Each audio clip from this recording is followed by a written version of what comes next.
நிருபம் 2வது வசனம். நமக்கு எல்லாருக்கும் தெரிந்த ஒரு வசனம் தான். 3 யோவான் நிருபம் 2ஆம் வசனம். 331வது பக்கம் புதிய ஏற்பாட்டில் யோவான் 3 யோவான் நிருபம் 3ஆம் நிருபத்தினுடைய 2வது வசனம். பிரியமானவனே, உன் ஆத்மா வாழ்கிறது போல நீ எல்லாவற்றிலும் வாழ்ந்து சுகமா இருக்கும்படி வேண்டுகிறேன். ஆண்டவராகிய இயேசு கிறிஸ்துவை அறிந்து கொண்டு அவர் நம்மை நேசிக்கிறார் என்றும் அவருடைய விலையேற பெற்ற அன்பு இந்த பூமியில நமக்காய் வந்து கொடுக்கப்பட்டது என்றும், சிலுவையில நம்மை நேசிப்பதற்கு அடையாளமாக நம்முடைய பாவத்தை போக்குவதற்காக அவர் மரித்தார் என்றும் ஒவ்வொரு வார்த்தையும் நீங்கள் கவனிக்க வேண்டும் என்று நான் உங்களை பட்சமாக சொல்லுகிறேன். அதை நம்ம அறிந்து அதை ஏற்றுக்கொண்டு என்று இயேசு கிறிஸ்துவிடத்தில் வந்து நம்மை அர்ப்பணித்தோமோ, என்று நம்முடைய பாவங்களை நம்ம அறிக்கை செய்தோமோ, மனம் திரும்பி கர்த்தருக்காக வாழ வேண்டும் என்று அர்ப்பணித்தோமோ, அன்று முதல் அவருடைய பிள்ளைகளாக நம்ம ஏற்றுக்கொள்ளும்படி ஆண்டவர் நம்மளால பிரியமானார். நம்முடைய பாவங்கள் அனைத்தையும் இயேசு மன்னித்து நம்ம நீதிமான்களாய் மாற்றியிருக்கிறார். அவருடைய பிள்ளைகளாய் சேர்த்து கொண்டு விட்டார். பரலோகவாசிகளால் நம்மை கர்த்தர் தெரிந்து கொண்டிருக்கிறார். அல்லேலூயா. இப்படிப்பட்ட கர்த்தருடைய பிள்ளைகளாய் வாழ்கிற தேவ ஜனங்கள் சபையில அங்கமான பிறகு, ரட்சிக்கப்பட்ட பிறகு, தேவ பிள்ளைகள் ஆன பிறகு தொடர்ந்து அவருக்குள்ள நம்ம இருப்பதற்கு, அவருக்குள்ள நடந்து கொள்வதற்கு, அவருக்குள்ள மேன்மையா இருப்பதற்கு, அவருக்குள்ள ஆசீர்வதிக்கப்படுவதற்கு, அவருக்காக வாழ்வதற்கு இந்த வேதாகமத்தில் நிறைய ஆலோசனைகளை பரிசுத்த ஆவியானவர் நிருபங்கள் மூலம் வேத புஸ்தகம் முழுவதும் நமக்கு கற்றுக் கொடுத்திருக்கிறார். நல்லா கவனிங்க. இந்த வசனத்தை நம்ம இன்னைக்கு கவனிக்கிறோம். எப்போதுமே மாதத்தில் 1வது வாரத்தில் நான் இப்படி ஒரு ஆசீர்வாதமான வார்த்தையை ஆண்டவரே தாருன்னு கேட்பேன். அப்போ எனக்கு ஆண்டவர் ஞாபகப்படுத்துகிற வசனத்தை நான் சொல்லுவேன். நமக்கு உலகத்தில் நம்ம ஆண்டுடைய பிள்ளைகளாக இருந்தாலும் பரலோகத்துக்குரியவர்களாக இருந்தாலும் பூமியில் சில ஆசீர்வாதங்கள் நமக்கு தேவை. அதை ஆண்டவரும் கொடுத்திருக்கிறார். ஆண்டவர் வாக்குத்தத்தம் பண்ணியிருக்கிறார். அந்த ஆசீர்வாதங்களை நாம் புரிந்து கொள்ள வேண்டும், அவைகளை பெற்றுக்கொள்ள வேண்டும்.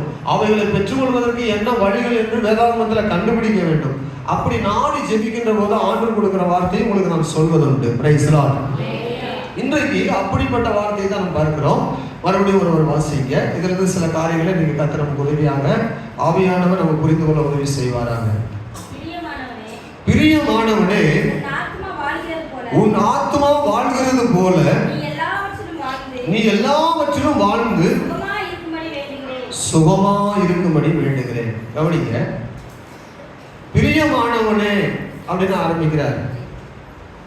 உன் ஆத்மா வாழ்கிறது போல நீ எல்லாவற்றிலும் வாழ்ந்து சுகமா இருக்கும்படி உனக்காக நான் ஜெபிக்கிறேன், வேண்டுதல் பண்ணுகிறேன், மன்றாடுகிறேன்னு சொல்றாரு.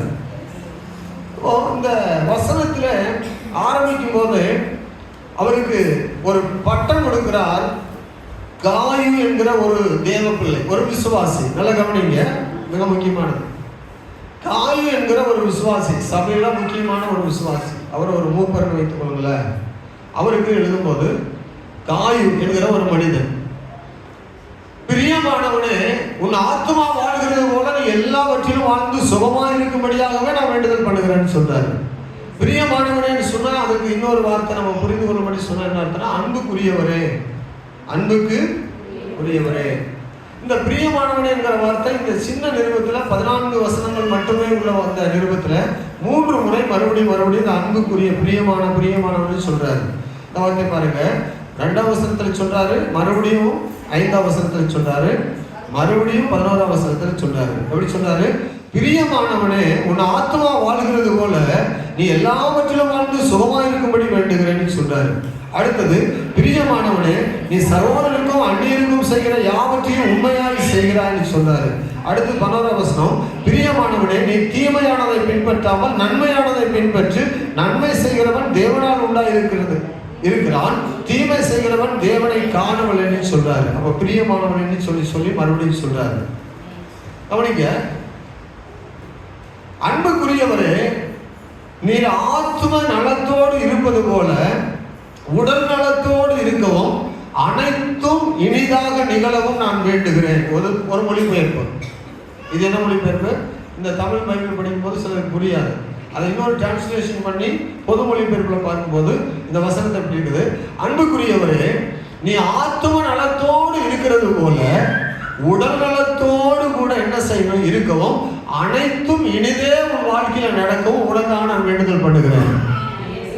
உன் வாழ்க்கையில எல்லாம் நன்மையாக உனக்கு இருக்கணும், உனக்கு நடக்கிற காரியங்கள் எல்லாம் நன்றா நடக்கணும்னு நான் வேண்டுதல் பண்றேன்னு சொல்றாரு. இப்ப பாருங்க, பிரியமானவனே என்பது அவருக்கு அல்ல, தேவனுக்கு பிரியமானவராக, எனக்கு பிரியமானவனாக அல்ல, தேவனுக்கு பிரியமானவனாக நீ நடக்கிறாய் காயுவேன்னு சொல்றாரு.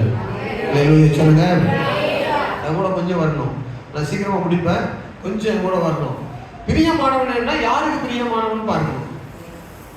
இவர் காயு என்கிறவர் யோவான் அப்போஸ்தலனுக்கு மட்டும் பிரியமானவனா நடக்கவில்லை, சபைக்கு மட்டும் பிரியமானவனா நடக்கவில்லை, பெற்றோர்களுக்கு மட்டும் பிரியமானவனா நடக்கவில்லை, அங்க இருக்கிற ஊழியக்காரருக்கு மட்டும் பிரியமானவனா நடக்கவில்லை, இவர் தேவனுக்கு பிரியமானவனாய் நடந்தவன் காயு. அதனாலதான் பிரியமானவனே அப்படின்னு சொல்றாரு. சபையில பிரியமானவனே, ஆமென், கர்த்தருடைய பிள்ளையே பிரியமானவனே என்பது அவருக்கு, யோவானுக்கு அல்ல, தேவனுக்கு.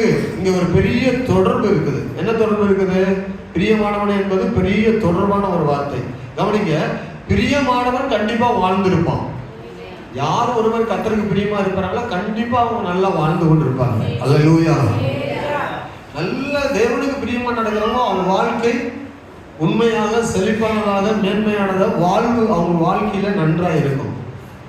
ஆனால் அது முன்னாடி ஒரு வார்த்தை சொன்னாரு, நீ வாழ்ந்திருக்கணும், நீ நல்லா இருக்கணும், உடல் நலத்தோடு இருக்கணும், எல்லாவற்றிலும் வாழ்ந்திருக்கணும்.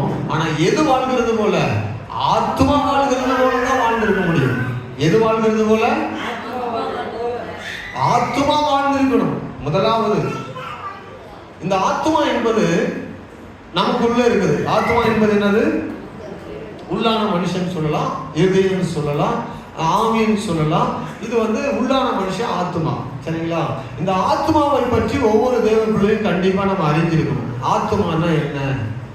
இந்த ஆத்மாவை குறித்து நமக்கு தெரியுமா?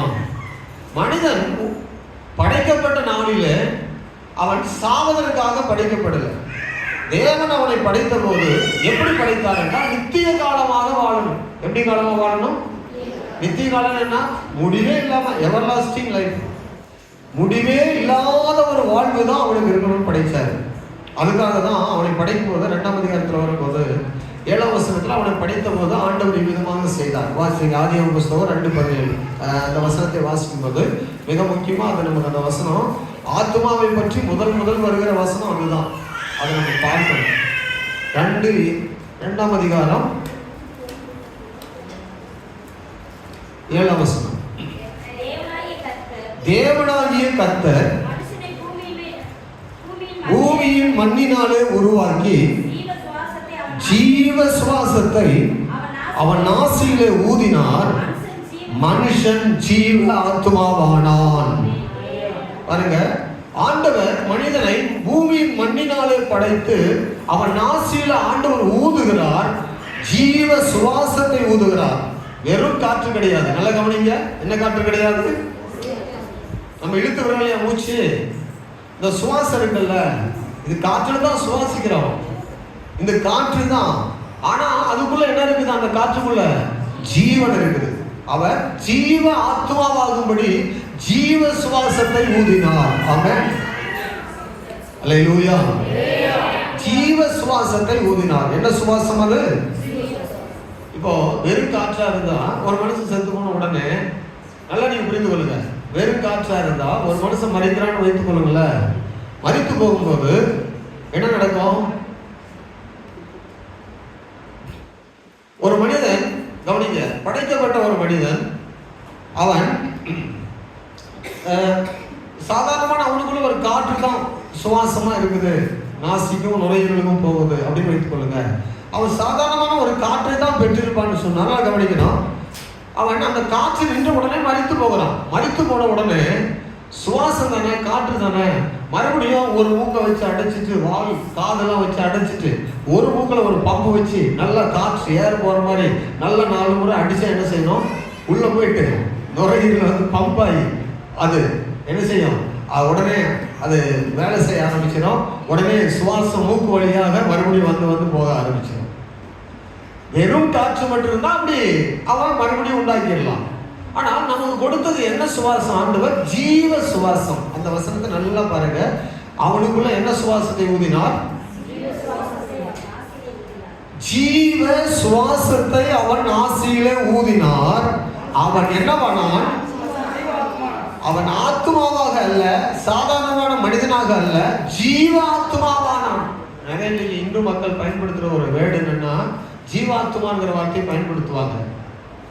ஜீவாத்மாகிறதுக்கு பிரயாசப்படணும், ஜீவாத்மாகிறதுக்கு ஆத்மாவாகணும், ஆத்மாவாயிட்டு ஜீவாத்மாகணும், அதுக்கு முக்தி பெறணும், சக்தி பெறணும் என்னெல்லாம் நிறைய காரியங்கள் சொல்லுவாங்க. சில மந்திரங்கள் அப்படிலாம் சொல்லுவாங்க. வேற எந்த வழியிலும் ஒரு மனுஷன் ஜீவாத்மா ஆக முடியாது. ஜீவன் என்ன செய்தது? உயிருள்ள மனிதன் அந்த ஜீவாத்மா என்று மரித்து போனது என்றால், நல்ல கவனிங்க, என்று மரித்து போனது பாவம் செய்கிற அன்றைக்கு அவன் ஆத்மா மரித்து போனது. ஆண்டு சொன்னாரு, இந்த கனியை புசிக்கும் நாளிலே நீ சாகவே. சரி, கனி சாப்பிடும்போது செத்து போனானா சொல்லுங்க. அப்ப என்ன சாவு உண்டாச்சு? அவனுக்குள்ள இருக்கிற ஆத்மா நீ டெட் ஆயிடுச்சு, அதோட சரி, ஆத்மா செத்து போச்சு. ஆனா உயிர் சரீரத்துல வாழ்றான். இப்போ யோவான் சொல்றத புரிஞ்சுக்கோங்க. அவர் என்ன சொல்றாருன்னா, உன் ஆத்மா வாழ்வது போல சரீரம் வாழட்டும். உன் ஆத்மா எவ்வளவு செழிப்பா இருக்குதோ, உன் ஆத்மா எவ்வளவு விடுதலையா இருக்குதோ, உன் ஆத்மா எவ்வளவு மகிழ்ச்சியா இருக்குதோ, உன் ஆத்மாவில் எவ்வளவு பலன் இருக்குதோ, உன் ஆத்மாவில் எவ்வளவு சந்தோஷம் இருக்குதோ, உன் ஆத்மாவில் எவ்வளவு தேவனை தேடுகிற ஆர்வம் இருக்குதோ, அதுபோல உன் சரீரமும் வாழட்டும். அல்லேலூயா. அப்போ அந்த ஜீவ ஆத்மா இங்க சரீர வாழ்வு மட்டும். இன்றைக்கு உலகத்துல என்ன பார்க்குறோம் அதிகமா? சரீர வாழ்வை மேன்மைப்படுத்துவதை பற்றி தான் நிறைய டீச்சிங், நிறைய போதனைகள் இருக்குது. அது கண்டிப்பா தேவை. சரீரத்துக்கு தேவையெல்லாம் நம்ம சொல்றோம், நம்ம கேட்கிறோம், ஜெபம் பண்றோம், வீடு சொல்றோம் இல்லையா? கண்டிப்பா நமக்கு தேவை. அது இல்லாம நம்ம வாழ முடியாது. ஆனால் அதுக்கு முன்பதாக நல்லா கவனிக்க வேண்டும். நல்வாழ்வு, நலமான வாழ்வு எதை சார்ந்ததுன்னா, ஆத்மாவை முதன்மைப்படுத்துகிற வாழ்வு தான் உண்மையான ஒரு வாழ்வு. அந்த வாழ்வு பெற்றவங்க தான் மகிழ்ச்சியா இருக்க முடியும். அந்த ஆத்ம வாழ்வு, நித்திய வாழ்வை பெற்றவங்க தான் சந்தோஷமா இருக்க முடியும். வேதம் சொல்லுகிறது, 1 கொரிந்தியர்ல இதே வார்த்தையை கொண்டு வந்து கனெக்ட் பண்றாரு ஆவியானவர். 1 கொரிந்தியர் வாசிக்கும் போது 15ஆம் அதிகாரத்துல ஒரு வசனம் இருக்குது. 15ஆம் அதிகாரத்துல 1 கொரிந்தியர்ல ஒரு வசனத்துல கொண்டு வந்து கனெக்ட் பண்றாரு. பாருங்க, 1 கொரிந்தியர் 15ஆம் அதிகாரம். பிந்தின ஆதாம் ஜீவ ஆத்மாவானான் என்று சொல்லி கொண்டு வந்து கனெக்ட் பண்றாரு. வாசிங்க, 1 கொரிந்தியர் 15ஆம் அதிகாரம்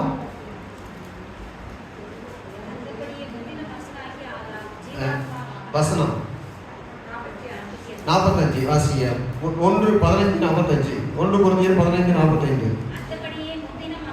அந்தபடியே முந்தின மனுஷனாகிய ஆதாம் ஜீவ ஆத்மாவானான் என்று எழுதியிருக்கிறது. பிந்தின ஆதாம் யாரு?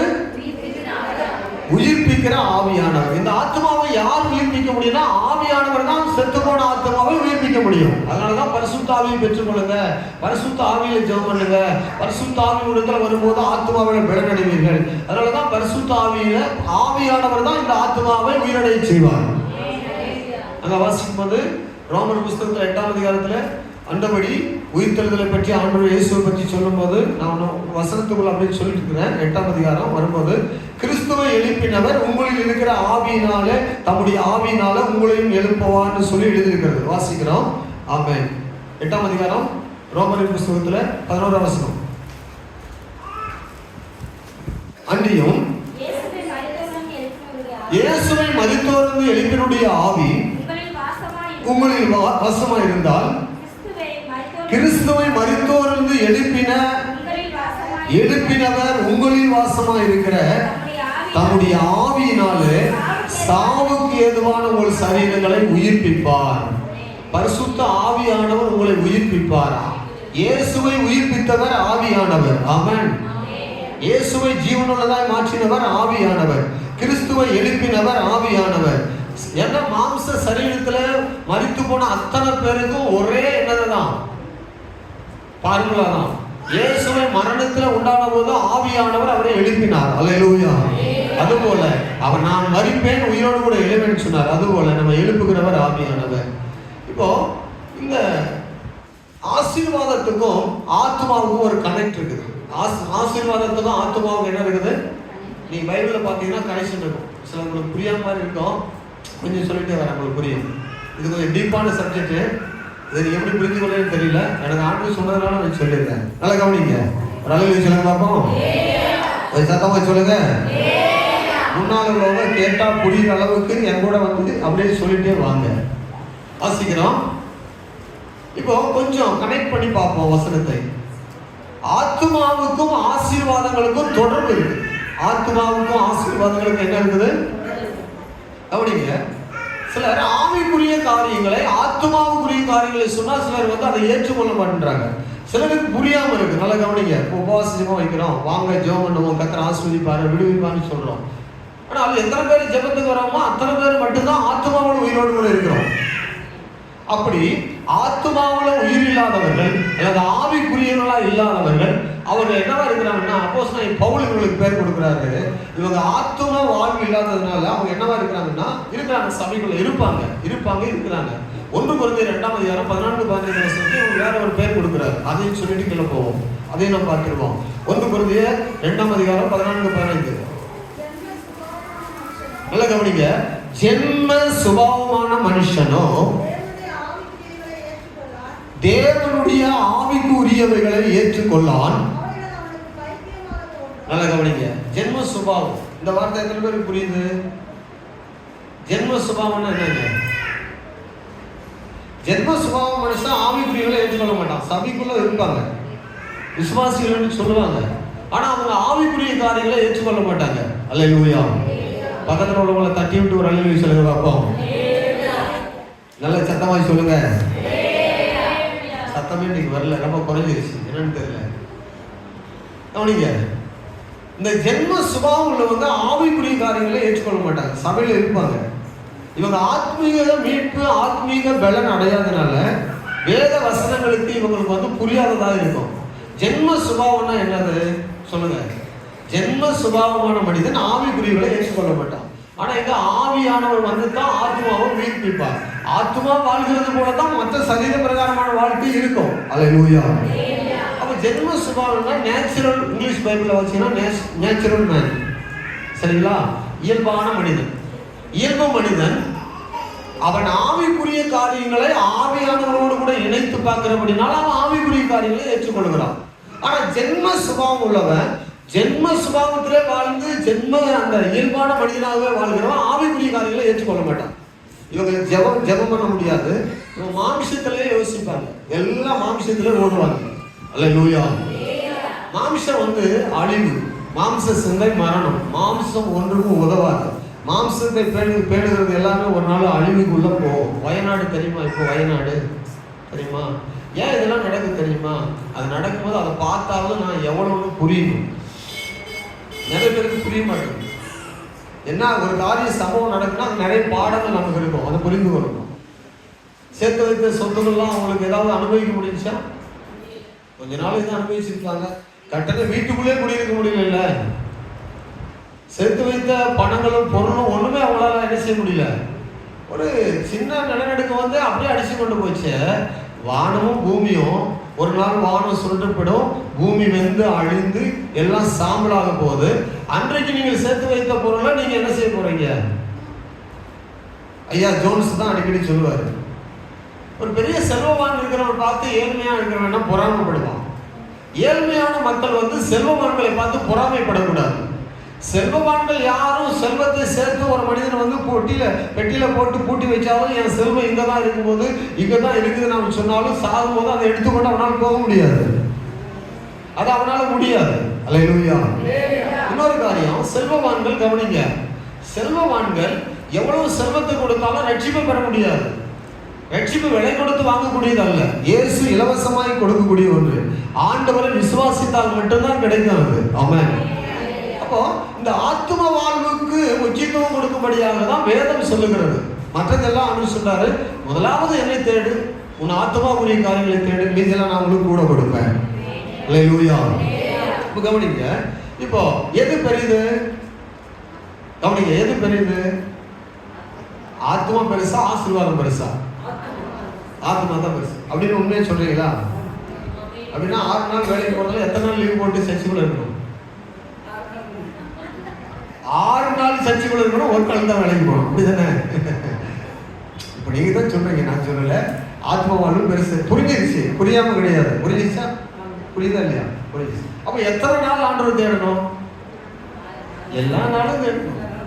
அப்போ வேலைக்கு போறதுனால நான் தேடவே மாட்டேன், நைட்டில் வந்து தூங்கிடுவேன், ஞாயிற்றுக்கிழமை மட்டும்தான் வருவேன் அப்படின்னு. போன வாரம் ஆலயத்தை பற்றி பிரசங்கம் கேட்டீங்க, ஆலயத்தில் இருக்குன்னு கேட்டால் ஆலயத்தில் சாயங்காலமே காணல நிறைய பேர். சொத்துறோம் உபவாச ஜெபம் ஒவ்வொரு நாள் நடக்குது, வாரங்கன்னா நிறைய பேர், பாதி பேருக்கு மேலே காணாமல் இருக்கிறோம். அல்லேலூயா. நல்ல கவனிங்க. இப்போ ஆத்துமாவுக்கும் ஆசீர்வாதத்துக்கும் ஒரு கனெக்ட் இருக்கு. என்ன இருக்குது? பைபிள் இருக்கு. சரி, அந்த வசனம் 2 மட்டும் நான் வாசிச்சுட்டு அடுத்து வந்து செய்திக்குள்ள நம்ம போக போறோம். ஆதியாகமம் புஸ்தகம் 27ஆம் அதிகாரம் 4ஆம் வசனத்தை வாசிங்க. ஆதியாகமம் 27:4. 27:4. நீ அவைகளை எனக்கு ருசியான பதார்த்தங்களாக, எனக்கு பிரியமான ருசியான பதார்த்தங்களாக அவைகளை எனக்கு செய்து நான் புசிக்கவும், நான் மரணம் அடையும் முன்னே என் ஆத்துமா உன்னை ஆசீர்வதிக்கவும் என்னிடத்தில் கொண்டு வா. கவனிங்க, இங்க பிரியமான உணவு, பிரியமானதை எனக்கு கொண்டு வா. என்னுடைய ஆத்துமா உன்னை ஆசீர்வதிக்கும், என்னுடைய ஆத்துமா உன்னை ஆசீர்வதிக்கும், நீ ஆசீர்வாதம் பெறுவாய். புரியுதா உங்களுக்கு? இந்த சப்ஜெக்டே வந்து கொஞ்சம் டஃப்பானது தான். ஆனால் அந்த வசனம், அந்த 3 யோவான்ல 2ஆம் வசனத்தை சாதாரணமாக இல்லைன்னு சொல்லிடுவாங்க. எடுத்தோடனே பிரியமானவனே உன் ஆத்மா வாழ்வது போல எல்லாவற்றையும் வாழ்ந்து சும்மாரு, ஜாலியா லகுவா ஈஸியா சொல்லிட்டு போயிடுவாங்க. ஆனால் ஆத்மான்னு வரும்போது தான் அந்த ஆத்மாவை புரியாம நிறைய பேர் போராடிட்டு இருக்கிறாங்க. ஆத்மா வாழ்வது போலதான் எல்லாவற்றிலும் வாழ்ந்திருக்க முடியும் ஒரு விசுவாசி. யாக்கோபு சொல்றாரு, யாக்கோபுக்கு ஈசாக்கு சொல்றாரு, நான் மரணம் அடைய போகிறேன், நான் சாவதற்கு முன்பதாக எனக்கு பிரியமா இருக்கணும். நல்லா கவனிங்க, அந்த வார்த்தை எங்க வாசித்தோம்? முதல்ல எடுத்த உடனே வாசித்தோம் 3 யோவான்ல 2ஆம் வசனத்துல பிரியமானவனே வாசித்தோம். அடுத்தது என்ன சொல்றாருன்னா, அந்த பிரியமான உணவை எனக்கு நீ ஆயத்தப்படுத்தி கொண்டு வந்து கொடுக்கும்போது அதை நான் சாப்பிடுவேன், சாப்பிட்டுட்டு என் ஆத்மா உன்னை ஆசீர்வதிக்கும். இந்த ஆசீர்வாதம் எங்கிருந்து வருது? ஆத்மாவிலிருந்து அவனுடைய ஆத்மாவுக்கான ஆசீர்வாதங்களுக்கான ஆசீர்வாதத்தை கொடுக்கக்கூடிய ஆசீர்வாதமாய் மாறுது. அது எல்லாமே அவர் சொல்லும்போது அந்த கனெக்ட் பாருங்க எப்படி பண்றாரு. இந்த வசனங்களை நீங்க நல்லா வீட்டில் போய் உட்காந்து தியானிக்கணும். உங்களுக்கு கொஞ்சம் தான் புரியும். இப்போ வீட்டில் போய் நல்லா தியானிச்சு பாருங்க. அல்லேலூயா சொல்லலாமா? சோத்ரா, பிரைஸ் தி லார்ட். வேதம் சொல்லுகிறது அப்படியே நீங்க கீழே வரும்போது நிறைய வசனங்கள் இருக்குது. 17ஆம் அதிகாரம் 12ஆம் வசனம் வாசிங்க. 17:14. ஆதியாகமம் புஸ்தகம் 17:14. 17:14. ஆண்டவர் சொல்லும்போது இப்படிதான் சொல்றாரு, நுனித்தோலின் மாம்சமானது விருத்த சேதனம் பண்ணப்பட வேண்டும். நுனித்தோலில் உள்ள ஆண் பிள்ளை இருந்தால் அந்த ஆத்துமா என்னுடைய உடன்படிக்கையை மீறினபடியினால் தன் ஜனத்தில் இராதபடிக்கு அவன் என்ன செய்வான்? இங்க பாருங்க, என்ன வரும்? ஆத்துமா வரும், பிரியம்ன்ற வார்த்தை வரும். நல்ல கனெக்ட் இருக்கும், நல்லா பாடுங்க. ஆத்துமான்னு ஒரு வார்த்தை வரும், பிரியம் என்கிற ஒரு வார்த்தை வரும். அவன் வாழ்வு அடையாமல் மாமிஷமானது விருத்தி சேதனம் பண்ணாம இருந்தா அவன் அந்த ஆத்துமா அறுப்புண்டு போயிடும். ஆனா விருத்தி சேதனம் பண்ணிருந்தா அந்த ஆத்துமா வாழ்ந்துருக்கும். அல்லேலூயா சொல்லுங்க, சத்தமா சொல்லுங்க. 3 கனெக்ட் பண்ணி பாருங்க. ஒன்று ஆத்துமா, பிரியம், ஆசீர்வாதம். பிரியமான ஆத்துமா, ஆசீர்வாதம். அல்லேலூயா.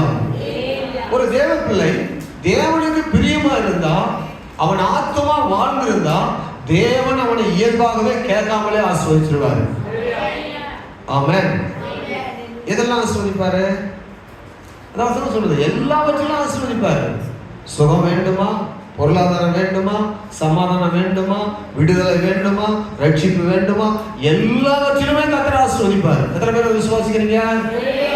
நீங்க மாத்திரம் சத்தமா சொல்லுங்க பாப்போம். பின்னாடி உள்ளவங்க எல்லாம் சேர்ந்து சொல்லுங்க பாப்போம். ஆண்கள் பக்கம் மட்டும் சத்தமா சொல்லுங்க பாப்போம்.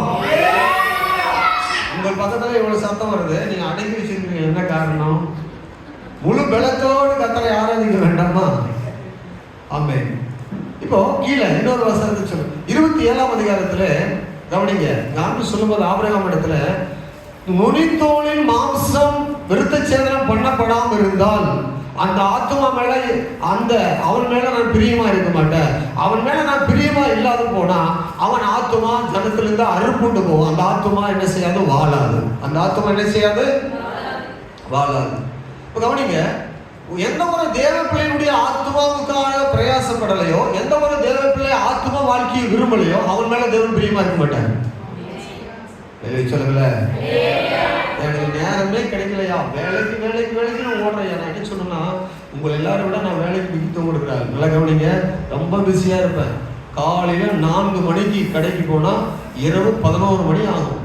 அப்படியே ஃபுல் டைம் ஒர்க்கு, பயங்கர ஹெவி டியூட்டி. ஆனால் வெள்ளிக்கிழமை உபவாசம், சனிக்கிழமை காத்திருப்பு ஜெபம், பைபிள் ஸ்டடி இருக்கிற நேரங்கள், ஞாயிற்றுக்கிழமை ஊழியர்களுக்கு நேரம், அப்படியே கடையை திறந்து போட்டு போவோம். நிறைய பேர் சொல்லுவாங்க, இவங்க என்ன பைத்தியம் முடிச்சிருச்சியா, இப்படி கடையை திறந்து போட்டு இப்படி போறான்னு சொல்லி நிறைய பேர் சொல்லுவாங்க. வேலை எனக்கு இருக்கும், ரொம்ப பிஸியான ஒர்க் இருக்கும். ஆனால் எந்த ஊழியத்துக்கும் நான் இது வரைக்கும் தடை பண்ணதே கிடையாது. எப்போ? ஆரம்ப நாள் நான் சொல்றேன். பிரைஸ்லால். அதனால நீங்கள் ஆவிக்குரிய காரியங்களுக்கு வேலைன்னு சொல்லி அதை கொண்டு போய் கட்டில் அடியில் போட்டு மரக்காலில் மூடி வச்சுட்டு உங்கள் ஆவிக்குரிய வாழ்க்கையை பிரகாசத்தை மறைப்பீங்கன்னா தேவன் உங்கள் மேலே பிரியமா இருக்க முடியாது.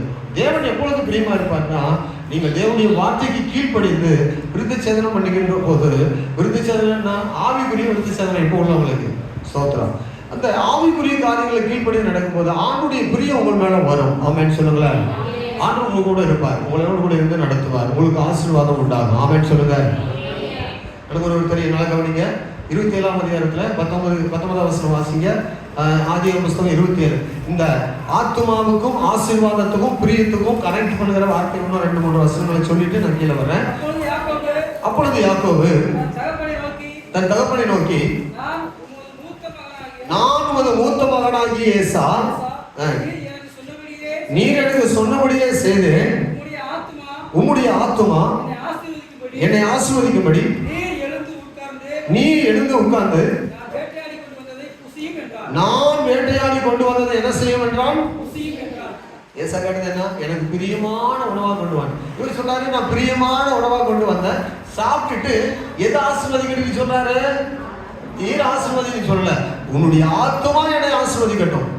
உள்ளான மனுஷனிலிருந்து வெளியே வருவதுதான் உண்மையான ஆசீர்வாதம். நல்லா கவனிங்க.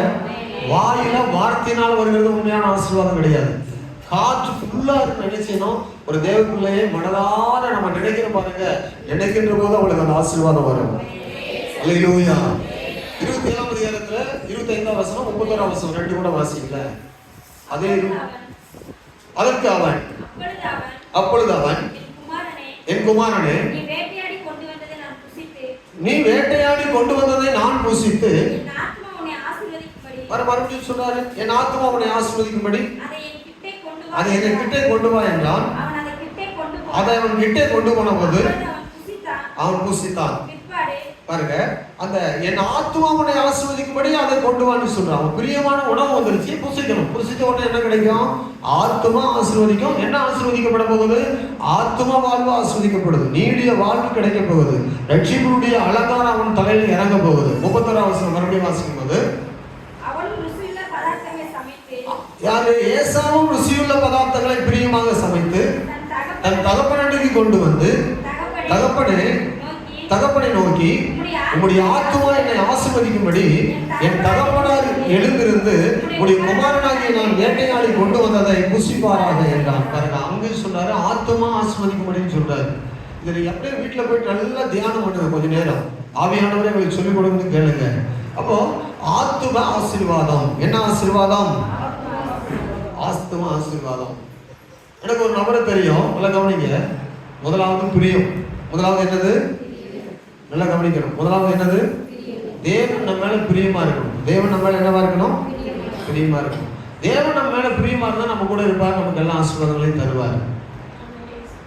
எனக்கு ஒரு சகோதரர் தெரியும், அவர் நல்ல சம்பாத்தியம் பண்றாரு. ஒரு பெரிய ஐடி கம்பெனியில ஒர்க் பண்றாங்க, நிறைய சம்பளம். சென்னையில ரொம்ப கஷ்டப்பட்ட குடும்பம், பெரிய வேலை. நல்ல வேலைக்கு போயிட்டு அவன் வந்து ஒரு 70 லட்ச ரூபா இருக்கும் ஒரு வீடு வாங்கியிருக்கிறாங்க. எத்தனை லட்ச ரூபா இருக்கும்? 70 லட்ச ரூபா இருக்கும். இப்போ இல்லை, வாங்கி 4-5 வருஷம் ஆச்சு, 4 வருஷத்துக்கு மேலே ஆச்சு. 70 லட்ச ரூபா ஒரு வீடு வாங்கியிருக்கிறாங்க. அந்த வீட்டை வாங்கி அந்த வீட்டில் 2 பெட்ரூம் இருக்குது, பெரிய ஹாலு, பெரிய இடம். ஆனால் அந்த வீட்டுக்குள்ள அந்த மகன் சம்பாத்தியத்தில் எல்லாம் அனைத்து பொருள்களும் இருக்குது. பெரிய வீடு. அங்கே போனால் அதே ஒரு குட்டி பரலோகம் மாதிரி இருக்குது. ஆனால் அவங்க தகப்பனார் இருக்கிறார்ல, அந்த பையனுடைய தகப்பனார், அந்த வீட்டுக்குள்ளே போனால் அவர் தங்க மாட்டார். அந்த வீடு அவருக்கு பிடிக்கல. ஏன் பிடிக்கலன்னு சொன்னா காரணம் அந்த வீட்டை பிடிக்கலன்னு கிடையாது, அந்த பிள்ளை தனக்கு பிரியமா இல்லாததுனால அவன் கொண்டு வந்திருக்கிற பெரிய ஒரு வீடானாலும் சரி, சிறிய வீடானாலும் சரி, அதில் இருக்க நான் விரும்பல. அதுதான் அவருடைய மனப்போக்கு. பெரிய ஒரு சொத்து வாங்கிட்டான், அதில் போயிட்டு நான் இருக்கணும்னு அவரு பையன் விரும்புறான், குடும்பத்தார் விரும்புறாங்க. ஆனா அவருக்கு விருப்பம் கிடையாது. அவர் ஒரு சின்ன ரூமு, ஒரே ஒரு கட்டில் தான் உள்ள போட முடியும். உள்ள போய் கால் வச்சா அந்த கால் இடிக்கும். அந்த கட்டில் போய் படுத்துட்டு அங்கே நிம்மதியாக சோத்திரம் பண்ணிட்டு இருக்காரு. அந்த வீட்டுக்கு போகவே அவருக்கு விருப்பம் கிடையாது. காரணம் என்ன? சொத்து இருக்குது, அறிவு இருக்குது, ஆஸ்தி இருக்குது, எல்லா வசதிகளும் இருக்குது, எல்லா செல்வங்களும் உடல் சார்ந்த பொருளாதாரம் இருக்குது, உலக பிரகாரமான எல்லாம் இருக்குது. ஆனா ஆத்மாவில் ஆமென் எனக்கு பிரியமாக என் மகன் நடக்காதனால அந்த வீட்டுக்குள்ள நான் இருப்பதில் எனக்கு விருப்பம் கிடையாது. எனக்கு என்ன இல்லை? நல்லா கவனிங்க. அப்போ உலக பிரகாரமாக நமக்கு எவ்வளவு இருந்தாலும் என்ன வைத்திருந்தாலும் தேவன் நம்ம பிரியப்பட்டால் மட்டும்தான் நம்மோடு கூட அவர் வாசம் பண்ண முடியும். புரியுறவங்க பார்த்தோம் சொல்லுங்க பார்ப்போம். ஆத்மா தேவனுக்கு பிரியமா இருக்குதா? நீங்கள் தேவனை பிரியப்படுத்துறீங்களா? பிரியமா மாத்திரம் ஆண்டவர்கள் நம்ம இருந்துட்டா நம்முடைய வாழ்க்கை என்னவாய் மாறப்படும்? ஆத்மாவை இழந்து போய் ஆத்மாவுடைய வாழ்வை அவன் மரணத்துக்கு ஒப்பு கொடுத்து ஆத்ம வாழ்வு அழிந்து போன போது அந்த ஆத்ம மீட்பை கொடுக்க மீண்டுமாய் இயேசு இந்த உலகத்துல வந்து நம்முடைய ஆத்மாவை வாழ வைக்க இயேசு வந்து நம்முடைய வாழ்க்கையை ஆண்டவர் மறுரூபமாக்கி இருக்கிறார். ஆமென். அப்படிப்பட்ட ஒரு வாழ்க்கைக்குள்ள வந்திருக்கிற நாம் நம்முடைய ஆத்மாவை குறித்து நம்ம என்னவா கருத்துள்ளவர்களா இருக்கிறோம்? ஆண்டவர் இயேசு பிரசங்கம் பண்ணும்போது ஒரு உதாரணம் சொன்னார். ஓமி என்ன உதாரணம் சொன்னாரு? 12ஆம் அதிகாரம் லூக்கா சுவிசேஷத்துல அங்க என்ன சொன்னாருன்னா 16ஆம் வசனத்துல இருந்து 21ஆம் வசனம் வரைக்கும் வாசிக்கும் போது இயேசு கிறிஸ்து ஒரு ஓமைன்னு சொல்றாரு. 12ஆம் அதிகாரம் லூக்கா சுவிசேஷம் 16 முதல் 21 வசனம் வரைக்கும் அல்லாமலும் ஒரு ஊமையை இயேசு அவர்களுக்கு சொன்னார். ஐஸ்வர்யவானுடைய ஒரு நிலம் நன்றாய் விளைந்தது. அப்பொழுது அவர், நான் என்ன செய்வேன்? என் தானியங்களை சேர்த்து இடமில்லையே, நான் ஒன்று செய்வேன். என் களஞ்சியங்களை இடித்து பெரிதாக கட்டி எனக்கு விளைந்த தானியத்தையும் என் பொருள்களையும் அங்கே சேர்த்து வைத்து பின்பு ஆத்துமாவே உனக்காக அநேக வருஷங்களுக்கு 1000 பொருள்கள் அநேக பொருள்கள் சேர்த்து வைக்கப்பட்டிருக்குது. நீ இளைப்பாரு, புசித்து குடித்து பூரிப்பா இரு என்று என் ஆத்மாவுடைய சொல்வேன் என்று தனக்குள்ளே சிந்தித்து சொல்லிக் கொண்டான். தேவனும் அவனை பார்த்து சொன்னாரு, மதிகேடனே, உன் ஆத்மா உன்னிடத்திலிருந்து இந்த ராத்திரியில் எடுத்துக்கொள்ளப்படும். எப்பொழுது நீ சேகரித்தவைகள் யாருடையதாகும்? தேவனிடத்தில் ஐஸ்வர்யவானா இராமல் தனக்காகவே பொக்கிஷங்களை சேர்த்து வைக்கிறவன் இப்படியே இருக்கிறான். பின்னும் அவர் தம்முடைய சீசரை நோக்கி, இப்படி இருக்கிறபடினால எண்ணத்தை உண்போம், எண்ணத்தை ஜீவனுக்காக வைப்போம், எண்ணத்தை உடுப்போம் என்று சரீரத்துக்காக கவலைப்படாதீர்கள் என்று உங்களுக்கு சொல்லுகிறேன். அடுத்தது வந்து சரீர தேவைக்கான காரியங்களை உடனே உற்சாகப்படுத்துறாரு ஆண்டவர் இயேசு. அல்லேலூயா. ஒரு மனுஷன் சொல்றான், நிறைய பொருளாதாரம் வந்துருச்சு. அவன் சொல்றான், என் ஆத்மாவே சந்தோஷமாயிரு. எதுல? இந்த பொருளாதாரத்துல. அது சொல்றாரு, பொருளாதாரத்துல ஒன்றும் ஆத்மா சந்தோஷமா இருக்காது தம்பி. இன்றைக்கு ராத்திரி ஆத்மா எடுத்துக்கொண்டா இந்த பொருள்லாம் யாருடையதாகும்? அதுக்கு அவனுக்கு ஒரு பேர் கொடுக்குறாரு. என்ன பண்ண கொடுக்குறாரு? அறிவாளியே. என்ன கொடுக்குறாரு? அறிவாளியே இல்ல, அறிவிலியே. அறிவிலியே, அதுக்கு தமிழ்ல நல்ல ஒரு வார்த்தை இருக்குது, அறிவிலியே. அறிவாளியே அல்ல. அது சொல்றாரு, மதிகேடனே, முட்டாளே, வைத்தியக்காரனே, ஆத்மாவுக்கு சேர்த்து வச்சதெல்லாம் சாப்பிட முடியுமா? ஆத்மாவுக்கு பரலோகத்துல எல்லாம் சேர்த்து வைக்கணும், அங்க மகிமை பெறதுக்கு. நீ பூமியில சேர்த்து வச்சுச்சா அங்க என்னத்தை வந்து நீ வாழ முடியும் அப்படின்னு சொல்றாரு. அப்போ ஆத்மாவுக்கு என்ன செய்ய வேண்டும்னா, அறிவு கெட்டவனே என்றுதான் கூப்பிடுறாரு. தேவன் முதல் இடத்திலே வைப்பது எதுன்னா ஆத்மாவா, நம்முடைய உலக பிரகாரமான வாழ்வா? இதுல நம்ம சொல்வது ஒன்று செய்வது ஒருவன் அப்படி இருக்கக்கூடாது. எதை சொன்னோமோ அதை தான் செய்யணும். எதை புரியுதோ அதை தான் நம்ம நடப்பிக்கணும்.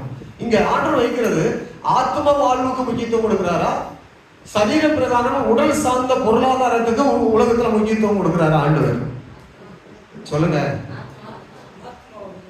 அப்ப ஆத்மாவுக்கு நீங்க முக்கியத்துவம் கொடுக்குறீங்களா, நீங்க உடல் சார்ந்த பொருளாதாரத்துக்கு முக்கியத்துவம் கொடுக்குறீங்களா? உங்க கவலை ஆத்மாவை குறித்ததான கவலை, ஆத்மா ஈடேற வேண்டும் என்கிற வாஞ்சை, ஆத்மாவை குறித்த பாரம். இயேசு வரப்போகிறார். இயேசு நம்ம குடும்பத்தை ரட்சிக்க வேண்டும். என் வாழ்வு, என் குடும்பம், என் பிள்ளைகள், என் கணவனார், என் மனைவி, என் சகோதரன், என் சகோதரி, என் தாயார், என் தகப்பனார் ரட்சிக்கப்பட வேண்டும் என்று நாம் விரும்புகிறோமா? ஆத்மாவை குறித்து தரிசனம் தாகம் நமக்குள்ள இருக்குதா? அதெல்லாம் மறந்துட்டு வேலையும் ஓட்டமும் பணமும் சம்பாத்தியமும், இதை வாங்கணும் அதை வாங்கணும், அவன் இப்படி நம்முடைய எண்ணங்கள் ஓடிக்கொண்டிருக்குதா? யோசித்து பார்க்கணும். நாம் சொல்வது ஒன்று, செய்வது ஒன்றாக இருக்கக்கூடாது. நம்ம எதை யோசிக்கிறோமோ அதை நம்ம செய்வதாக இருக்கும்போது நம் மூலம் அநேகருக்கு ஆசீர்வாதம் உண்டாகும். அதனால உடல் சார்ந்து வாழ்கிற செல்வங்கள் அல்ல வாழ்வு. ஆண்டவர் அந்த 22ஆம் வசனத்துல கீழே 34ஆம் வசனம் வரைக்கும் ஒரு பயங்கரமான ஒரு வாக்குத்தத்தத்தை கொடுக்குறாரு. அந்த 12ஆம் அதிகாரம் லூக்காவில் 22லிருந்து 34 வசனம் வரைக்கும் உடல் சார்ந்த எல்லா தேவையும் அவர் சொல்றாரு. இது எல்லாம் உங்களுக்கு கிடைக்கும்பா, இது எல்லாம் உங்களுக்கு கிடைக்கும்பா. ஆமென் சொல்லுங்க. சத்தமா சொல்லுவீங்களா? அல்லேலூயா. ஆமா. முதலாவது நீங்க என்ன செய்யணும்? தேவனுடைய ராஜ்யத்தையும் அவருடைய நீதியும் தேடுங்கள், அப்பொழுது இவைகள் எல்லாம் உங்களுக்கு என்ன செய்யப்படும்? கூட கொடுக்கப்படும். மத்தேயு 6:33 வாசிக்கும் போது முதலாவது தேவனுடைய ராஜ்யத்தை தேடுங்க, அவருடைய நீதியை தேடுங்க, அவரிடத்துல போவதற்கான பிரயாசப்படுங்க, இது எல்லாம் உலகத்துல அவர் உங்களுக்கு தருவார், கூட தருவார். ஆமென். முதல் இடத்துல வைங்க ஆண்டவரே. முதல் கனியை கொடு, முதல் பிள்ளையை ஊழியத்துக்கு கொடு, முதல் நேரத்தை ஆண்டவருக்கு கொடு, முதல் ஆமென் கிடைக்கிற அதாவது முதல் இடத்தை கர்த்தருக்கு கொடு, முதல் அடையை கர்த்தருக்கு கொடு. ஸ்தோத்திரம். முதலாவதை கர்த்தருக்கு கொடு. நான் சாகரன்னு சொன்னா கூட முதலாவது கர்த்தருக்கு கொடுத்துட்டு சாகு. ஸ்தோத்திரம். அப்படிதான் சொல்றாரு. எலியா போய் அந்த விதவையிடத்துல கேட்கிறாரு. அது சொல்றாரு, விறகு 2 பொறிக்கிட்டு வரேன், கொஞ்சம் மாவுக்கு தகுந்த விறகு தான் இருக்குது, இந்த 2 அடைத்தான் செய்ய போறேன், எனக்கு 1 என் மகனுக்கு 1, 2 பேரும் செய்து இது இருக்கிற வரைக்கும் தானே என் உயிர் வாழ முடியும். இது 2 பேரும் 2 அடையா சாப்பிட்டுட்டு செத்து போகிறோம். வேற ஒன்றும் கர்த்தருடைய ஜீவனை கொண்டு சொல்றேன், எங்க வீட்டுல ஒண்ணுமே இல்லை. கர்த்தருடைய ஜீவனை கொண்டு சொல்றேன், எங்க வீட்டுல ஒரு அரிசி பருப்பு ஒண்ணும் கிடையாது. Nothing. No money, no materials, no things, எதுவுமே கிடையாது, ஒன்றுமே கிடையாது. ஆனா நான் சாக போறோம். அப்ப கூட எளியா விட்டாரா? என்ன சொல்றாரு? சாகிற முதலாவது எனக்கு கொஞ்சம் கொடுத்துட்டு சாகுது. முதலாவது அப்ப சாகும் போது கூட முதலாவது கொஞ்சம் அவங்க ஆர்டர் கொடுக்கும் போது பாருங்க, அந்த பஞ்சகாலம் திருகிற வரைக்கும் அவளை அப்ப ஆத்மாவுக்குரிய கர்த்தருடைய தேடும் போது, கர்த்தருடைய ஊழியக்காரன் சொல்றதை கேட்ட போது அவள் வாழ்ந்திருந்தாள். செத்து போயிடும் அடுத்த நிமிடம் இன்னும் 2 மணி நேரம் அல்லது 3 மணி நேரம் சாப்பிட்டுட்டு சாக போறோம்னு சொன்னா கூட, சாவு வருவதா இருந்தா கூட ஆத்ம வாழ்வுக்கு முதலிடம் கொடுக்கும் போது, ஏன் எலியாவுக்கு முன்பதாக அந்த விதவை உயிரோடு வைத்தான்னு சொன்னா, எலியாவுக்கு சாப்பாடு கொடுக்கறதுக்காகவே உயிரோடு வச்சாரு. இல்லைன்னா நாளை காலி பண்ணி இருப்பாரு சோழிய ஓ அப்படின்னு. கீழ்படிக்கா பார்த்தீங்களா? அடைய கேட்ட உடனே கொடுத்தா. முதலாவது கொடுங்க. முதலாவது என்ன செய்யுங்க? முதல் இடத்தை ஆண்டவர் கொடுங்க. கர்த்தர் உங்களை மேன்மையாக வைப்பார். முதலாவது கொடுத்தா கர்த்தர் உங்களை என்ன செய்வார்? மேன்மையாக வைப்பார். ஆமென் சொல்லுங்க. ஒரு உதாரணம் ஒன்றை நான் கேள்விப்பட்டேன். ஒரு மனிதன் தொழிலில் ரொம்ப பாதிக்கப்பட்டு மிகுந்த விரக்தியோடு வழியில் நடந்து கொண்டிருந்தான். அவனுடைய வாழ்க்கையில மிகுந்த தோல்வி. அவன் அப்படியே நடந்து கொண்டிருக்கும் போது எல்லாரையும் பார்த்து கொண்டு நிற்கிறான். நிற்கிற இடத்துல பார்த்தா பக்கத்தில் ஒரு குப்பை தொட்டி இருக்கு. இந்த பழைய கழிவுகள்லாம் போடுறாங்களா அந்த தொட்டி. அந்த தொட்டியில பார்க்கும்போது ஒரு ஆள் ஓடி வந்து அங்கே இருக்கிற பழைய பிளாஸ்டிக் பேப்பர்லாம் பொறுக்கி தன் பைக்குள்ளே போடுகிறான். தன் பிழைப்புக்காக அங்கே வந்து சம்பாத்தியம் ஒன்று பண்ண. அவன் போன உடனே இன்னொருத்தன் வருகிறான், அந்த பழைய பாட்டில்லாம் பொறுக்கிறான். ஒருத்தான் அவனும் தன் பைக்குள்ளே போடுறான். அவன் போன உடனே உடைந்து போன பழைய அந்த பழைய பொருட்களெல்லாம் இன்னொரு ஆள் வந்து எடுத்து அவன் தனக்குள்ள எடுத்துக்கொண்டு பிழைப்புக்கான ஆதாயத்துக்கு விற்க போகிறான். அங்க போடப்பட்டிருந்த இலையில இலையா இருந்த அந்த இலையில் உள்ள சாப்பாடுகளை நாய் வந்து சாப்பிட்டு உயிர் வாழுது. இந்த நாய் சாப்பிட்டுட்டு விட்டு போன இலையை மாடு வந்து சாப்பிட்டுட்டு அதுவும் உயிர் வாழுது. உடனே இவனுக்குள்ள வந்துருச்சு ஒரு வைராகியம். குப்பை தொட்டிக்குள்ள இத்தனை பேருக்கு வாழ்வு கிடைக்கும் என்றால் என்னை படைத்த என் தேவன் என்னை வாழ வைக்க முடியாதா? சொல்லுங்களேன். குப்பை தொட்டியில போனவே 1000 பேர் பிழைக்கிறான். சர்ச்சைக்கு வந்து ஜீவனுள்ள தேவனை தேடி இந்த தேவனை ஆராதிக்கிற பிள்ளைகளுக்கு வாழ்வு இல்லாம போயிருமா? தேவை சந்திக்கப்படாத போயிருமா? இந்த தேவன் நம்மை கைவிடுவாரா? வேதம் சொல்லுகிறது 1 யோவான் 5ஆம் அதிகாரத்தில் நீங்களும் நானும் வாசிக்கின்ற போது அழகாய் சொல்லப்படுது. ஆமென். 1 யோவான் 5ஆம் அதிகாரம் 4-5 வசனங்களை வாசிக்கின்ற போது நம்ம வாசிக்கிறோம். அந்த வாசிக்கின்ற போது 1 யோவான் 5ஆம் அதிகாரம் 4-5 வசனங்களை வாசிக்கும் போது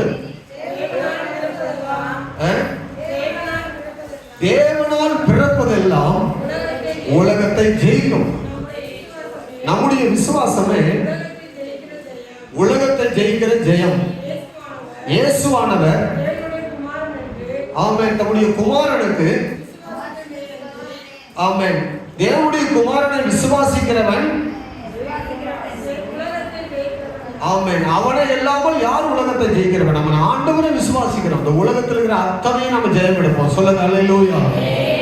என்ன பிரச்சனை வந்தாலும் சரி, போராட்டங்கள் வந்தாலும் சரி, நோய்கள், பலவிதமான எதிர்ப்புகள், உங்களுக்கு விரோதமாக எழும்புகிற எல்லா தீய சக்திகள் எதுவானாலும் சரி, எல்லாவற்றையும் மேற்கொண்டு ஜெயம் எடுப்பதற்கு நம்ம தேவகுமாரனை விசுவாசிக்கிறோம். அவருக்கு இயேசு வாழ்வு கொடுக்கிறவர், இயேசு ஜீவன் கொடுத்தவர், இயேசு நம்மை மேலாக்க அவர் வல்லமையுள்ளவராக இருக்கிறார். ஆமென். நாங்கள் ஆதிகால ஊழியத்தை நினைப்போம். ஆதிகாலம்னா எங்களுடைய ஆதித்தை நினைப்போம். ரொம்ப கஷ்டம்னா கஷ்டம் சொல்லவே முடியாது. ரொம்ப வறுமை இருக்கும். ஒவ்வொரு வாரமும் வீட்டில் ஒன்றுமே இருக்காது சாப்பிட்றதுக்கு. கடையில் கடன் வாங்கி தான் சாப்பிடுவோம். அந்த கடை வழியாக போகும்போது வாரத்துக்கு ஒரு முறை ஞாயிற்றுக்கிழமை வர காணிக்கை கொடுப்போம். அப்போது அந்த கடை வழியாக தினமும் போக மாட்டேன், வெக்கமாக இருக்கும். ஊழியக்காரன்னு சொல்கிறாங்க கடன் வாங்கிட்டு அப்படின்னு நினைப்பாங்க. பார்த்தா நினைப்பானுட்டு வேற வழியாக போவேன். காசு கொடுக்குற அன்னைக்கு போவேன், பொருள் வாங்குற அன்னைக்கு தான் போவேன்.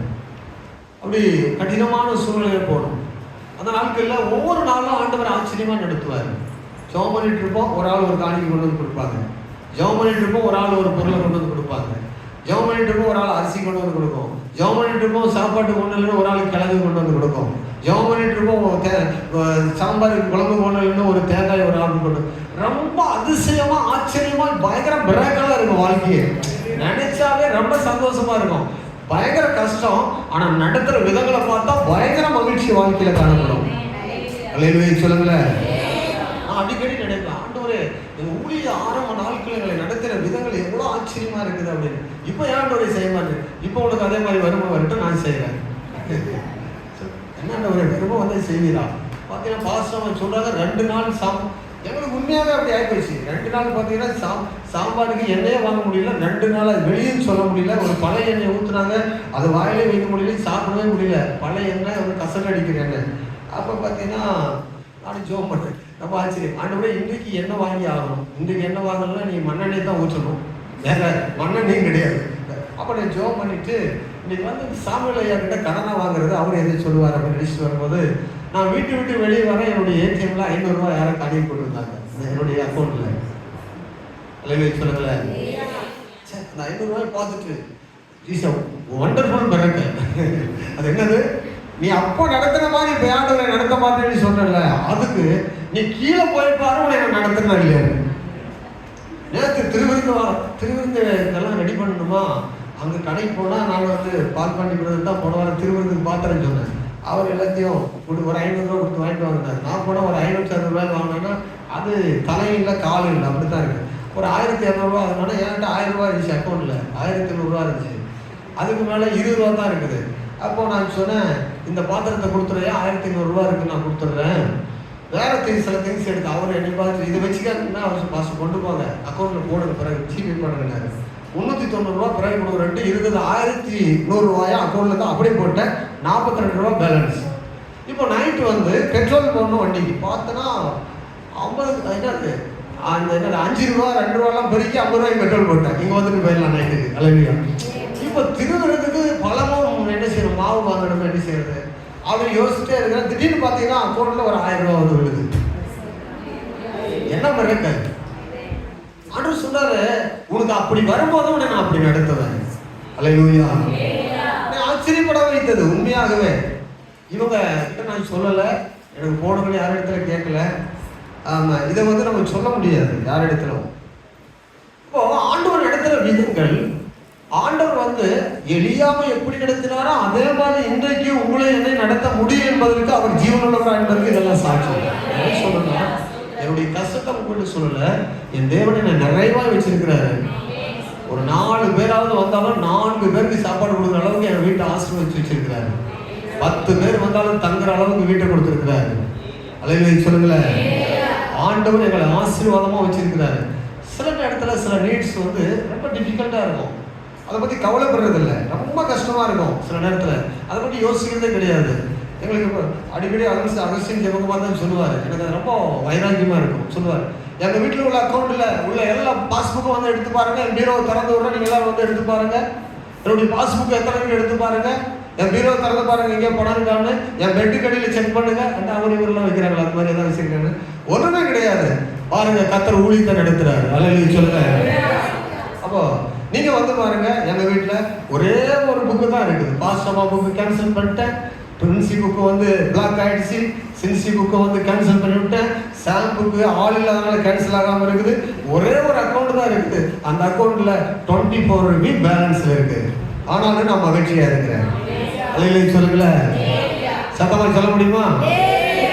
நீ யாருன்னா அப்படி சொல்ல முடியாது. யாரையும் சொல்ல சொன்னீங்கன்னா, ஐயோ ஐடிபிஐல போனா பேங்க் பேலன்ஸே 3000 ரூபாய்க்கு சொல்றான், இல்லைன்னா 3000 ரூபாய் காலி ஆயிடும். நீ 3000 ரூபாய் வைக்கணும்னு வச்சுக்கல, ஐடிபிஐல 3000 ரூபாய் உடனே காலி ஆயிடும். பேலன்ஸு இடம் எவ்வளோ வைக்கணும்?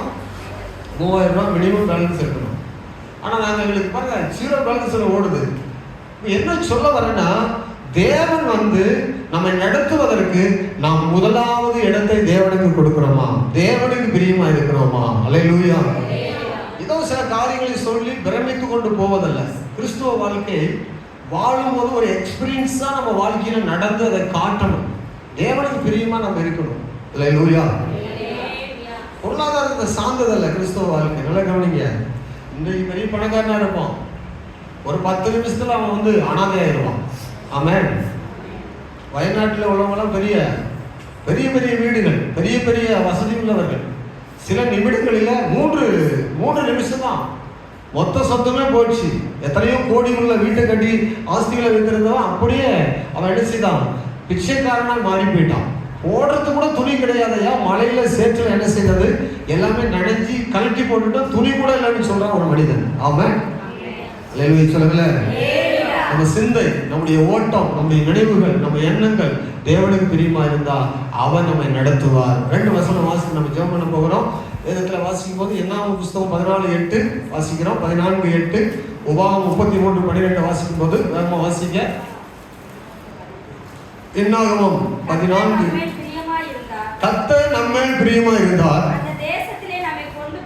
இந்த தேசத்திலே நம்மை கொண்டு போய் அந்த பாலும் தேனும் ஓடுகிற தேசத்தை நமக்கு தருவார். கர்த்தர் மாத்திரம் உங்க மேல பிரியமா இருக்கிறாரா பாருங்க, அவர் உங்களுக்கு நல்ல தேசத்தை கர்த்தர் தருவார். ஆமென். அல்லேலூயா. நல்ல தேசத்தை தருவார். உபாகம் 33:12 வாசிக்கும் போது 33:12, காலதாமதம் இவ்வளவு நேரமா கர்த்தர் என்ன இப்படி ஒரு பிரச்சனை? பென்னியமீனை குறித்து கர்த்தருக்கு பிரியமானவன் அவரோடு சுகமாய், பாருங்க அங்க பிரியம் என்கிறதும் சுகம் என்பதும் வருது. அங்க கர்த்தருக்கு பிரியமானவன் சுகமாய் தங்கி இருப்பான், அவனை அவர் எந்நாளும் காப்பாற்றி அவனுடைய எல்லைக்குள்ளே அவர் வாசமா இருப்பார். பிரியமா இருந்தா உங்க கூட அவர் வாசமா இருப்பார், உங்களை காப்பாற்றுவார், நீங்க சுகமா இருப்பீங்க. ஆமென். எல்லாவற்றிலும் வந்து சுகமா இருப்பீங்க. ஒன்று கூட ஆண்டவர் உங்களுக்கு குறையா வைக்க மாட்டார். எத்தனை பேர் விசுவாசிக்கிறீங்க? வரும், வந்து கொண்டே இருக்கும், போய் கொண்டே இருக்கும். ஆனா நம்முடைய வாழ்க்கையில சுகம் மட்டும் நம்முடைய வாழ்க்கையில குறையாம கர்த்தர் தருவார். சொல்லுங்க. வாழ்க்கையில நான் மருந்து எடுக்க மாட்டோம், ரொம்ப தீவிரமா இருக்கும். மருந்து எடுக்கிறதே ஒரு பாவம். நம்ம பாவம் இல்லை, ஆண்டவர் இருக்கிறாருல்ல, விசுவாசம். அப்படி இருக்கிற காலத்துல எனக்கு இஸ்மாபிலியா வந்து அந்த கன்னியாகுமரி போகும்போது அட்டாக் ஆச்சு. அந்த 7 வருஷத்துல 2, 3, 4 வருஷம் ரொம்ப கஷ்டப்பட்டேன். நான் ஜெபம் பண்ணேன், ஆண்டவருடைய கருத்துல ஒப்பு கொடுக்குது. இன்னைக்கு அந்த இஸ்மாபிலியான்றதே என்னன்னே தெரியாத அளவுக்கு ஆண்டவர் மாத்திருக்கிறாரு. அல்லேலூயா சொல்லுங்களேன். நல்லா கவனிங்க. சில பலவீனங்கள் 3 முறை கொரோனா வந்துச்சு. ஒரு முறை வந்தவனே நிறைய பேர் பரலோகத்துக்கு போயிட்டாங்க. ஒரு முறை வந்தவங்களே நிறைய பேர் எங்க போயிட்டாங்க? என்ன அல்லேலூயா வரல? ஒரு முறை கொரோனா வந்தவங்களே நிறைய பேர் போயிட்டாங்க. ஆனா 3 முறை வந்து தப்பிச்சிருக்கிறா கர்த்தர் சுகமாக வச்சிருக்கிறார். ஆமா, சுகர் வருவதை குறித்து பயப்பட வேண்டாம், பிரஷர் வருவதை குறித்து பயப்பட வேண்டாம், தலைவலி குறித்து பயப்பட வேண்டாம், கால்வலி குறித்து பயப்பட வேண்டாம். இனி வந்துருமோங்கிற அச்சமும் நமக்கு வேண்டாம். வந்தா என்ன செய்வதுன்னு யோசிக்க வேண்டாம். கர்த்தர் யெகோவா ரப்பா, சுகமளிக்கிற யெகோவா ரப்பாவா இருக்கிறார். அல்லேலூயா. நம்முடைய வாஞ்சை என்ன, நம்முடைய ஏக்கம் என்ன, நம்முடைய விருப்பம் என்ன? அவருக்கு பிரியமா நடக்கணும். அவர் விரும்புகிறத நம்ம செய்யணும். நீங்க அவருக்கு பிரியமா நடந்தா உங்க எல்லையை விட்டு அவர் போகவே மாட்டார். ஆமென். தாவீது சொல்றாரு, ஆண்டவரே உங்களுக்கு பிரியமானதை செய்ய எனக்கு கற்றுத்தாரு. 48 78 68 சொல்றாரு, பிரியமானதையே நான் தெரிந்து கொள்ளுவேன் ஆண்டவரே சொல்றாரு. சங்கீதம் 143:10 சொல்றாரு, பிரியமா இருக்கிறதையே நான் யோசிக்கிறேன்னு சொல்றாரு. ஆமா, விசுவாசம் இல்லாமல் தேவனுக்கு பிரியமா இருப்பது கூடாத காரியம். ஆமென். மத்திய சுவிசேஷம் 3:16-17 சொல்லப்படுது, ஆண்டவர் இயேசு ஞானஸ்நானம் எடுத்து கரையேறின பொழுது பரலோகத்திலிருந்து ஒரு மகா பெரிய சத்தம் வந்தது, இவர் என்னுடைய நேசகுமாரன், இவரில் நான் என்னவா இருக்கிறேன்? பிரியமா இருக்கிறேன். இதே வார்த்தையை மறுபடியும் சொல்றாரு 17ஆம் அதிகாரம். இதே வார்த்தையை மறுபடியும் 17ஆம் அதிகாரம் மத்தியில 3ஆம் அதிகாரம் 17ஆம் வசனத்துல சொன்னவர் 17ஆம் அதிகாரம் 5ஆம் வசனத்துல சொன்னார். பைபிள் எடுத்து பாருங்க, சோம்பலா இருக்க கூடாது. வார்த்தை தான் உங்களுக்கு ஜீவனை உண்டு பண்ணும். வாசிங்க. அவர் பேசுகையில் இதோ ஒளியுள்ள ஒரு மேகம் அவர் மேல் நிழலிட்டது,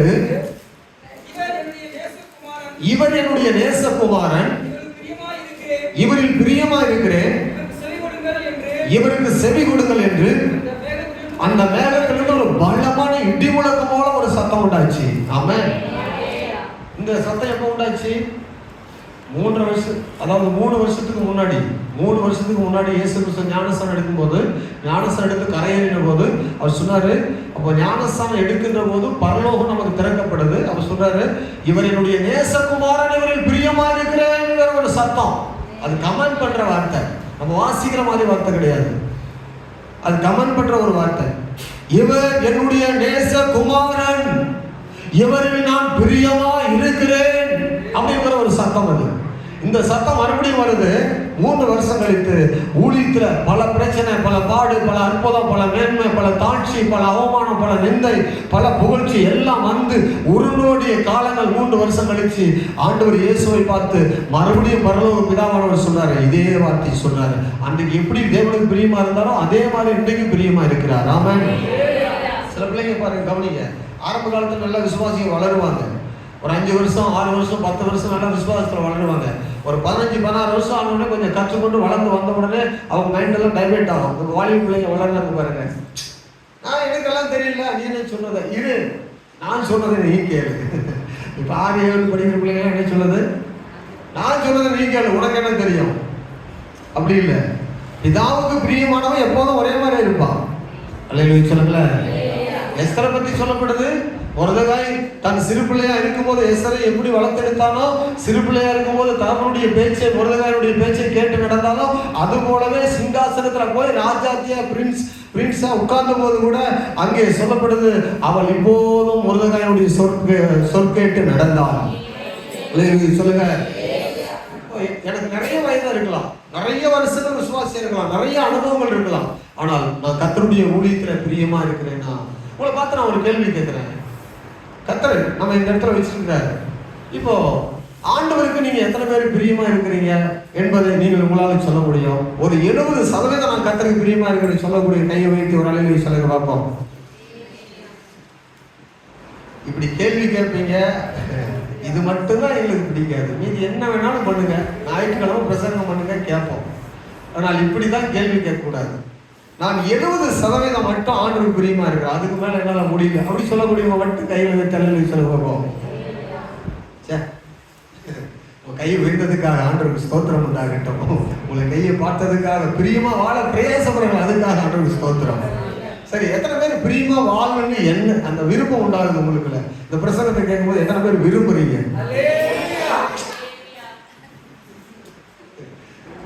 அப்போ பிரியம், கர்த்தர் மேல ஆண்டவருக்கு பிரியமா வாழணும். ஒரு வாழ்க்கை தானே. நான் அடிக்கடி சொல்லுவேன், ஆண்டவரே ஒரே வாழ்க்கை தான், நிறைய நாள் போயிடுச்சு, இன்னும் கொஞ்சம் காலம் இருக்குது, இதெல்லாம் பிரியமா வாழ்ந்துட்டு போயிட்டா நல்லா இருக்கும்.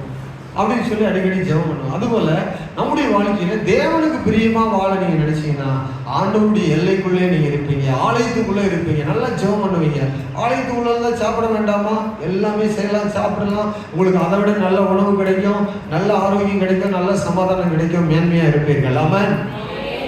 சபையை ஆண்டவர் எப்படி கம்பல் பண்றாருன்னா, பரிசுத்த ஆவியானவர் சபையை எப்படி போதிக்கிறார் என்றால் 5ஆம் அதிகாரம் 1-2 வசனங்கள் எபேசியர்ல விசுவாச பிள்ளைகள் எப்படி வாழணும்னு சொல்லி ஆண்டவர் ரொம்ப வலியுறுத்துறாருன்னு சொன்னா வாசிங்க. பிள்ளைங்க ஆண் பக்கத்துல வாசிங்க, ஆண்கள் பக்கத்துல இந்த முன்னாடி வசனங்களை வாசிங்க. எபேசியர் 5ஆம் அதிகாரம் எடுக்க பார்ப்போம். வேகமா 2 கையில கன்னத்துல கையை வச்சு மன்னவனை நினைக்காம எடுக்க பார்ப்போம். எபேசியர் 5:1-2 வசனங்கள். ஆதலால் நீங்கள் பிரியமான பிள்ளைகளைப் போல தேவனை பின்பற்றுவர்களாகி கிறிஸ்து நமக்காக தம்மை தேவனுக்கு சுகந்த வாசனையாக காணிக்கையாகவும் பலியாகவும் ஒப்பு கொடுத்து நம்மிடத்தில் அன்பு கூர்ந்தது போல நீங்களும் அன்பிலே நடந்து கொள்ளுங்கள். தேவனுக்கு பிரியமா இருந்து விசுவாசிகளை நேசிக்கக்கூடிய அன்போடு, சபையை நேசிக்கக்கூடிய அன்போடு, ஊழியரை நேசிக்கக்கூடிய அன்போடு நீங்கள் நடந்து கொண்டால் அது தேவனுக்கு பிரியமான ஒரு காரியம். ஆமென். எத்தனை பேர் இயேசுவை நேசிக்கிறவங்களா இருக்கிறீங்க? எதையாவது சொல்றீங்களா? ரொம்ப சந்தோஷமா இருக்குது. வலது கரத்தை உயர்த்தி சொல்லுங்க பார்ப்போம். உண்மையா இயேசுவை நேசிக்கிறீங்க? நல்லா சத்தமா சொல்லுங்க. நேசிக்கிறதுனால தான் நான் வரோம், நேசிக்கிறதுனால தான் ஆராதிக்கிறோம். அதனால கர்த்தருக்கு பிரியமாய் நீங்கள் கர்த்தருக்கு ஆமென் ஒப்பு கொடுத்து, எப்படி ஒப்பு கொடுத்து? பிரியமான பிள்ளைகளாகவே ஒப்பு கொடுத்து நீங்கள் வாழ்கின்ற போது, முதலாவது ஆத்துமா வாழ்ந்திருக்க பிரயாசப்படும் போது, ஆத்துமா வாழ்ந்திருக்கும் போது, செகண்ட் இரண்டாவது உடல் சார்ந்த எல்லா தேவைகளையும் கர்த்தர் உங்களுக்கு சந்தித்து அவர் நடத்துவார். ஏனென்றால் சிலுவையிலே இயேசு தன்னை ஒப்பு கொடுத்தார். 2 கொரிந்தியர் 9ஆம் அதிகாரம் 9ஆம் வசனத்துல சொல்லப்படுது, உடல் சார்ந்த அனைத்து தேவைகளையும் கர்த்தர் நமக்கு சந்திப்பார். அதுல ஆண்டவர் விடவே மாட்டார் நம்மை. ஆமென், ஆமென். ஆகவே இயேசு தன்னை சிலுவையில் ஒப்பு கொடுத்தபடினால நம்முடைய வாழ்வுக்காக, நித்திய ஜீவனுக்காக, ஆமென், முடிவில்லாத வாழ்வுக்காக நம்மை கர்த்தர் அழைத்ததுனால அந்த வாழ்வுக்காக வந்திருக்கிற நாம் அதை குறித்து நம்ம எவ்வளவு அறிந்திருக்கிறோம், எவ்வளவு புரிந்திருக்கிறோம், அதை நம்ம பெற்றுக்கொண்டோமா, அவைகளை நம்ம அணிந்து கொண்டிருக்கிறோமா, உங்கள் ஆத்மா வாழுகிறதா இருக்கிறதா, ஞானஸ்நானம் பெற்றோமா, பரிசுத்தாவி பெற்றிருக்கிறோமா, திருவிருந்து எடுக்கிறோமா, என்னாலும் சத்தியத்துக்குள்ள வாழக்கூடிய கிருபையை நம்ம பெற்றிருக்கிறோமா என்பதை பார்க்கணும். ஆமென். சொல்லுங்க. சத்தமே வரல. ஆமென். நம்முடைய பிள்ளைகள் இதுக்கு முக்கியத்துவம் கொடுக்கணும். கவனிங்க. ஏற்கனவே ஆண்டவர் சொன்னாரு, ஒரு ஆளை பார்த்து மூடனே பைத்தியக்காரன்னு சொன்னாரு. பைத்தியக்காரன் தெரியுமா? பைத்தியக்காரன்னா யாரு? மென்டல் ஒரி, பைத்தியக்காரர்கள், மனநிலை பாதிக்கப்பட்டவங்க. நல்லா கவனிங்க. மனநிலை பாதிக்கப்பட்டவங்க என்ன செய்ய மாட்டாங்க? சுயமா ஒன்றையும் செய்ய மாட்டாங்க. இப்போ உலகத்துல நம்ம மனநிலை பாதிக்கப்பட்டு தான் ரட்சிப்பை இழந்து போயிருந்தோம். நல்லா புரிஞ்சுக்கோங்க. நம்ம எப்படி இருந்தோம்? ரட்சிப்பை இழக்கிறதுக்கு, ஆத்மா கெட்டு போறதுக்கு காரணம் பைத்தியக்காரங்களாக நம்ம பிசாசு மாற்றி வைத்திருந்தோம். இப்போ ஞானம் உள்ளவர்களாக இயேசு நம்மை மாற்றி இருக்கிறார். அல்லேலூயா. இப்போ ஞானம் உள்ளவர்களாக மாற்றி பைத்தியம் தெளிவதற்கு மாத்திரை கொடுத்திருக்கிறார். 3 நேரம் மாத்திரை போட்டீங்கன்னா பைத்தியம் தெளிந்து கரெக்டா இருப்பீங்க. அல்லேலூயா. சொல்லுங்க. இந்த ஒழுங்கா பைபிள் படிக்கிறவங்க, ஒழுங்கா ஜெபம் பண்றவங்க, ஒழுங்கா சர்ச்சுக்கு வரவங்க பார்த்தீங்கன்னா பைத்தியம் இல்லாம தெளிவா இருப்பாங்க. பைபிள் படிக்காம, ஒழுங்கா சர்ச்சுக்கு வராம, ஒழுங்கா தேவனை ஆராதிக்கிற பார்த்தீங்கன்னா அவங்களுக்கு கிறுக்கு பிடிச்சிடும். இது எனக்கு இருக்கு, ஆவி பிடிக்கிறது. வருவாங்க, ஒழுங்கா கிளி பண்ண மாட்டாங்க, சொன்னா கேட்க மாட்டாங்க. ஏன்னா அவங்களுக்கு பேர் என்னது? பைபிள் இல்லை. ஏற்கனவே இருக்குது. மூடனே நான் சொன்னாரு, அதே தான். அறிவீடுன்னு சொன்னாரு, அறிவீடு தான்.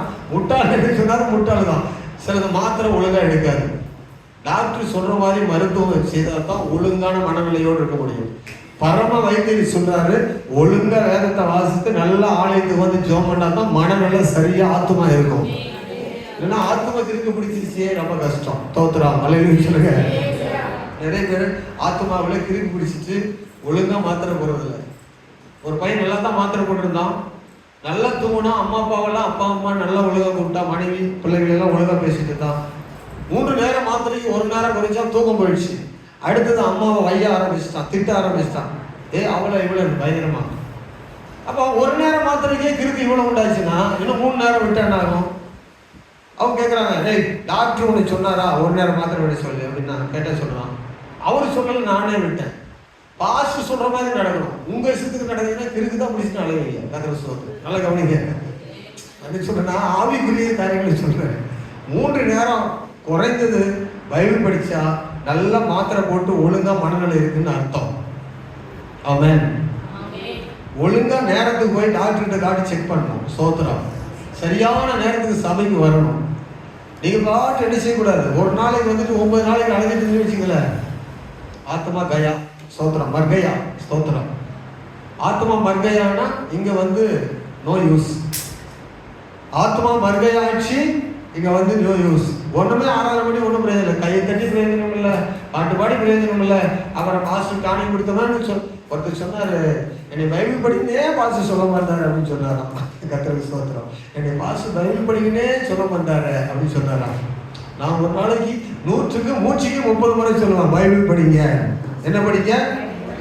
செல்போனை வைக்காதீங்க. செல்போனை வைங்க, ஆஃப் பண்ணி வச்சுட்டு பைபிள் படிங்க. ஸ்தோத்திரம்.